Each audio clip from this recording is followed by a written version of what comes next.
پیچھے والا بھی اٹھ جائے، 1 منٹ کے لیے، زیادہ نہیں. تاجدار ختم نبوت. پتہ لگے رات کا 1:20 ہو چکے ہیں. ٹائم میں نے فری میں بتا دیا ہے، اب پچھتاوا نہیں ہے. اور دنیا والوں کو پتا چلے، عالم کفر کو بھی پتا چلے، عالم اسلام تو دیکھ رہا ہے پیار سے آپ کو، اور قبلہ قائد مفتی اعظم پاکستان کو آپ کی جوانیوں کا سفر نظر آئے. تاجدار ختم نبوت،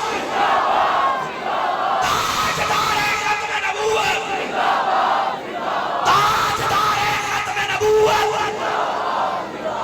مرزا قادیانی بلال ہے، مرزا کیوں بلال ہے، مرزا نوازوں بلال ہے. واہ واہ واہ. آستانہ علیہ چکسادہ شریف، پیار سے بولیے گا آستانہ علیہ چکسادہ شریف.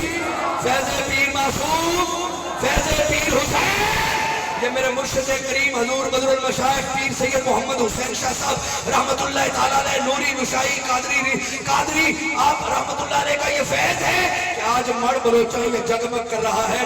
اس چوک، اس گلی میں، اس شہر میں میرے مرشد کریم نے بڑھاپے اور علالت کے باوجود آل نبی اولاد علی نے پاؤں نکال کر یہاں دعا کی تھی، اور اس دعا کا اثر آج بھی محسوس ہو رہا ہے. ہر سال کانفرنس دن سے بڑھ رہی ہے. میرے مرشد نے یہاں گاڑی سے نکل کر بڑھاپے میں حضور سیدی محمد حسین شاہ صاحب چکسادہ شریف والے، جو مخدومی اہل سنت سید معصوم شاہ صاحب کے بیٹے، اور وہ انہوں نے یہاں گاڑی پہ پہلی کانفرنس میں بڑے طوفان تھے، بڑی بلائیں تھی، بڑے جناب ڈر اور خوف کے بادل تھے، لیکن آپ نے دعا کی. ہر سال اس دعا کا اثر دیکھتا ہوں، میں نہیں دیکھتا، پورا پنڈال دیکھ رہا ہے. اسی لیے کہا ہے فیض پیر معصوم جاری رہے گا، فیض پیر معصوم.